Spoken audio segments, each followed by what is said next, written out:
صلى الله على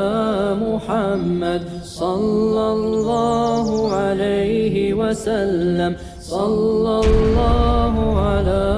محمد صلى الله عليه وسلم صلى الله على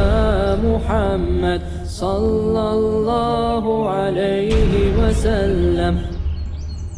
بسم اللہ الرحمن الرحیم۔ قصیدہ بردہ شریف کی فصل ہے غزوات نبی صلی اللہ علیہ وسلم، شعر نمبر 120 اور 121 میں خوش آمدید۔ ود الفرار فقادوا یغبطون به اشلا اشالت مع الاقبان والرخم تمضی اللیالی ولا یدرون عدتها ما لم تکن من لیالی الاشہر الحرم۔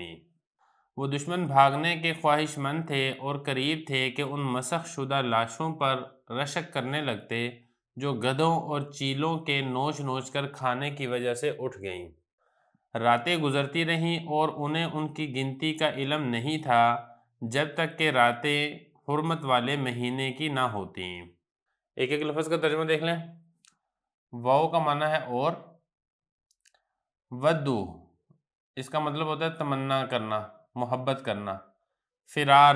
بھاگنے کو کہتے ہیں، فا نتیجہ یہ ہے، کادو قریب تھا، یغبطون اس کا معنی ہوتا ہے رش کرنا، وہ رشک کرتے، با پر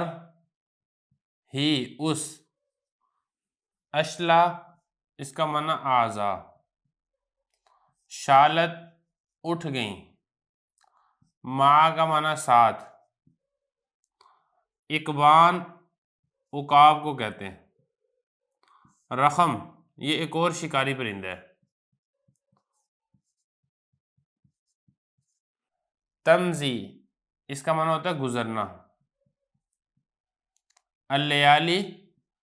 راتیں، واو اور، لا یدرونا انہیں علم نہیں تھا، عدت گنتی،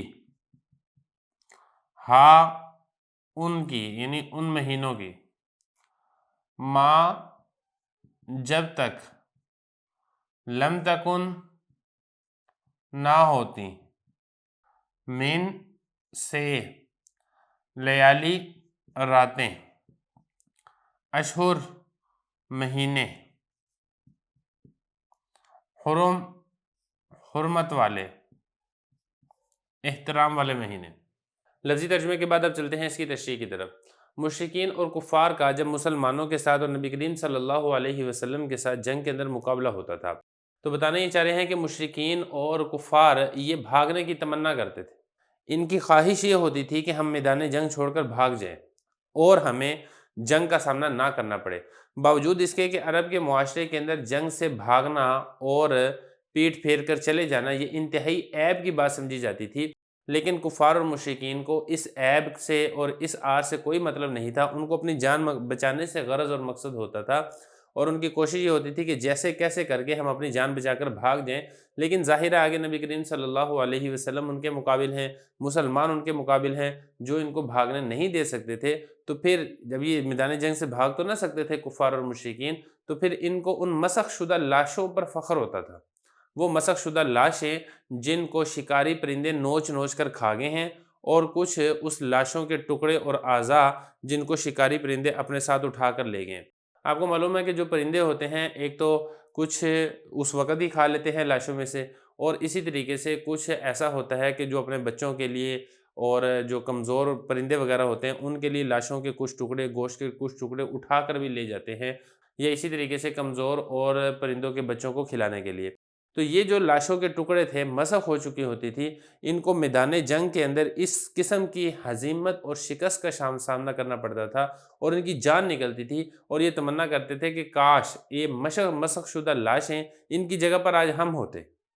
ہم مر کے ہماری اس عذاب سے جان چھوٹ جاتی جس عذاب کا ہمیں آج سامنا کرنا پڑ رہا ہے، اور مسلمان اور اسی طریقے سے نبی کریم صلی اللہ علیہ وسلم کے مقابلے میں ہمیں کھڑا ہونا پڑ رہا ہے۔ تو یہ حضرت فرما رہے ہیں کہ کفار اور مشرکین یہ بھاگنے کی تمنا کرتے تھے اور قریب تھا کہ یہ رشک کرتے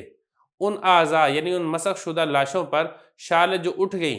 ان شکاری پرندوں کے ساتھ، اور اس گدھ ہے یا اسی طریقے سے عقاب وغیرہ ہیں جو ان کا گوشت کھایا کرتے تھے، کچھ کا گوشت وہ وہاں پر کھا لیتے تھے اور کچھ کا گوشت اٹھا کر لے جاتے تھے۔ تو ایسے مسخ شدہ لاشیں، ان کے بکھرے ہوئے اعضاء، ان کے ٹوٹے پھوٹے جسم کے ٹکڑے، ان کے اوپر یہ کفار اور مشرکین رشک کرتے تھے کہ کاش ان کی جگہ پر ہم ہوتے اور ہماری اس عذاب سے جان چھوٹ جاتی ہے۔ دوسرے شعر کے اندر حضرت یہ بتا رہے ہیں کہ آئے روز کی جنگوں سے کفار اور مشرکین حواس باختہ رہتے تھے، اور ان کو ہر وقت ہر دن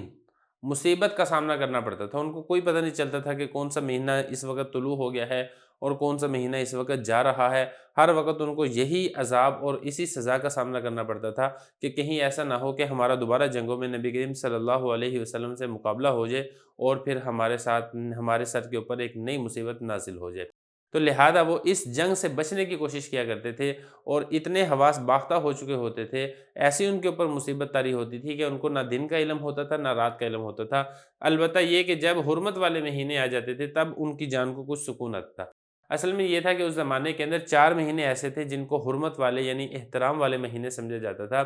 ان 4 مہینوں کے اندر عرب کے لوگ ہر قسم کے قتل و قتال کو، لڑائی اور جنگ سے گریز کر لیا کرتے تھے، اور اس میں لڑنے کو جائز نہیں سمجھا کرتے تھے۔ تو جب یہ 4 مہینے آتے تھے تو پھر ان کفار اور مشرکین کی جانوں کو سکون ہوتا تھا کہ چلو اب یہ والے مہینے آگے ہیں اور ان مہینوں کے اندر ہماری جان یہ بچ جائے گی، ہمیں